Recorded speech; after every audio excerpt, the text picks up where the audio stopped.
درود بر شما. طاهری سفر هستم با اخبار امروز شنبه 2 فوریه. دستیار رئیس جمهوری تاجیکستان دایر به مسائل حقوقی میگوید تعیین آزاده رحمان به مقام رئیس دستگاه ریاست جمهوری مخالف قانون است. صادق شاهنظرов روز 2 فوریه در یک نشست خبری در دوشنبه گفت رئیس جمهور امام علی رحمان با تعیین دخترش آزاده رحمان به مقام رئیس دستگاه اجرایی پرزیدنت قانون شکنی نکرده است. موافق نظامنامه درباره دستگاه اجرایی پرزیدنت جمهوری تاجیکستان در آنجا قید شده است. راهبر دستگاه اجرایی پرزیدنت جمهوری تاجیکستان در اطاعت به واسطه سروزیر جمهوری تاجیکستان قرار دارد و بنابراین من در اینجا یگان قانون شکنی از جمله عمل خلاف ماده 9 قانون جمهوری تاجیکستان درباره مبارزه بر ضد کروپسیا در جمهوری تاجیکستان نمی‌بینم. ماده 9 قانون درباره مبارزه با کروپسیا در تاجیکستان کار کردن دو خویش نزدیک در یک اداره دولتی را اجازه نمی‌دهد. آزاده رحمان دختر 38 ساله امام علی رحمان و معاون سابق وزیر امور خارجه تاجیکستان روز 27 ژانویه امسال رئیس دستگاه اجرایی پرزیدنت تعیین شد.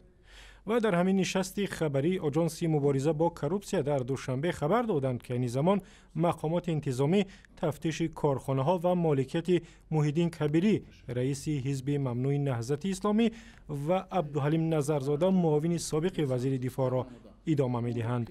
از جانب کارمندان اگنتی که با گروه فوری تفتیشاتی وابسته به پرونده جنایتی نسبت محیدین کبیری و نزدیکان او شامل شدند 42 بناهای معموری و منزل‌های استقامتی و 70 نامگوی مال و اموال دیگر اشکار گردیده است. عبدالحلیم نظرزاده معاون سابق وزیر دفاع تاجیکستان را بعد آشوب خونینش در ماه سپتامبر کشتند و بعداً حزب نهضت اسلامی به رهبری محیدین کبیری را از طرح ریزان اساسی آشوب نامیده فعالیتش را در تاجیکستان ممنوع کردند. حزب نهضت این ادعا را رد کرده است. امام علی رحمان رئیس جمهوری تاجیکستان شیرخان سلیمزاده دادستان سابق کل را رئیس نوی آژانس مبارزه با مواد مخدر تعیین کرد. شیرخان سلیمزاده در این مقام ژنرال رستم نظرزاده رئیس آژانس مبارزه با مواد مخدر را عوض کرد. رئیس دیرین نهاد مبارزه کننده با مواد مخدر در تاجیکستان با فرمان دیگری رئیس جمهور از روز 2 فوریه رئیس کمیته حالتهای فوق‌العاده تعیین شد. در تاجیکستان در اول هر سال رئیس جمهور ترکیب حکومت را تغییر می‌دهد، ولی به گفته منتقدان دولت از یک مقام به مقام دیگر فرستادن افراد سابقه‌دار حکومت در تغییر کار و سیاست و پیشرفت تاجیکستان مساعدت نمی‌کند. بنا به گزارش‌ها تشخیص روانی یک افسر روس که به قتل بی‌رحمانه دختری تاجیک متهم می‌شود نشان داده است که او مشکل روانی ندارد و باید برای محاکمه به تاجیکستان برگردد. یک منبع در دادگاه نظامی پایگاه 201 روسیه در تاجیکستان روز 2 فوریه به رادیو آزادی گفت طبیبان شفاخانه شهر سنت پتربورگ روسیه به این خلاصه آمدند که عقل و هوش ایوان شرباکوف در جایش است و او را تا 10 فوریه به دوشنبه برای محاکمه می‌آورند. افسر پایگاه 201 روسیه به لاتوکوب و قتل شویره جاوبیرova دختر 22 ساله ساکن شهر دوشنبه متهم می‌شود. مفتشان می‌گویند ایوان شرباکوف بعد این ماجرا با شویره در خوابگاه پایگاه 201 در دوشنبه او را کشته و جسدش را در پرتوگاه انداخته است.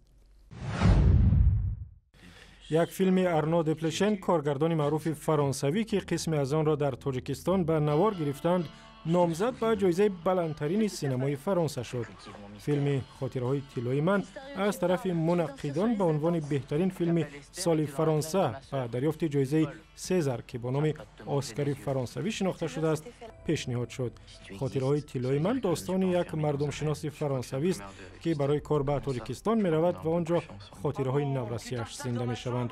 خود ارنو دپلشن به رادیو آزادی گفت از دیدن تاجیکستان و مردمش بسیار متاثر و حیرت زده شده است. و صحبت کامل او در وبسایت آزادی، در صفحه‌های ما در فیسبوک، توییتر و یوتیوب و هم زمینه رادیو آزادی برای تلفن‌های همراه.